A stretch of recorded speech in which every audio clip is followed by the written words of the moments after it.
Okay, here we are back in Legacy of Kain, and I'm going to go and fight the Dark Entity again. And the reason why I'm going to be doing this is because I want to go and pick the second ending, the one that I didn't really feel adequately was really a good ending for this game. And well, I mean, I got to kill this guy again, and I might as well talk over me doing this. And I'm going to do a very no-nonsense approach to doing this, just Soul Reaver, cut a The bitch, Soul Reaver. Flame Sword, use our magic orb, Soul Reaver, cut a bitch, go back and forth like that. Because it's a much quicker way of doing this. Now, there were two endings, and it's kind of like a fad that a lot of games go through, which I really don't always appreciate because of giving the player the ability to choose an ending at the very end. Now, it kind of makes sense in a game like in a like a in a game like, say, Mass Effect, where you're making decisions all the way through the game. In a game like this, it really doesn't. So let's watch this.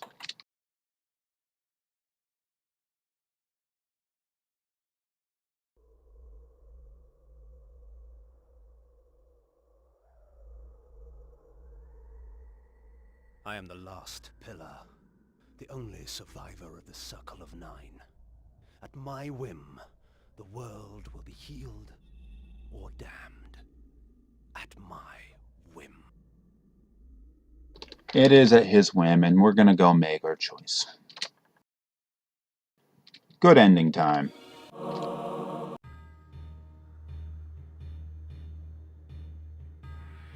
In his life, he was unknown, a petty noble.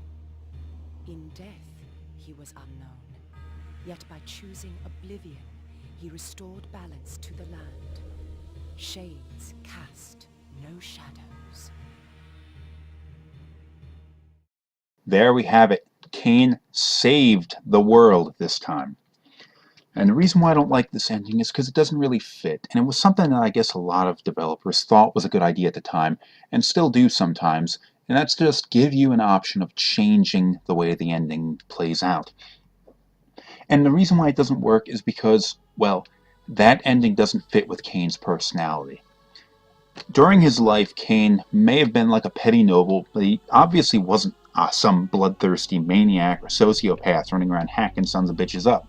But in his undeath, he was definitely like that. And you'd have to think the trauma of somebody being murdered would have a serious effect on a person's psyche and would drive them to do crazy ass shit like that.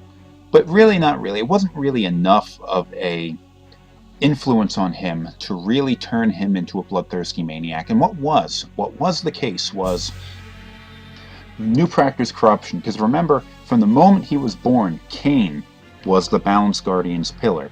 New Practice corruption corrupted him as well, not just all the other Pillar Guardians. And when he died and was resurrected as a vampire, he maintained his status as the Balance Pillar's guardian, somehow through his death, and that corruption took effect. And he was messed up by it, and his mind was screwed up, and he was a violent son of a bitch because of it. Now, Kain, in his actual ending, chose to continue his life, and that corruption, as we'll see in the later games, had an extraordinarily negative impact on his personality. And the further and further he got, the more and more he descended into madness. At this point is when it really should have taken hold of him that he is a very self-serving, evil son of a bitch, just like all of the other Pillar Guardians. And it wouldn't have made sense for him to choose to sacrifice himself. Britannius did, but I think he was more of an exception to the rule. Just sort of a way of freeing himself from the Dark Entity's control. But, I mean, as we'll see going forward, that Kain is a real evil son of a bitch. And he is one of my all-time favorite characters in video games.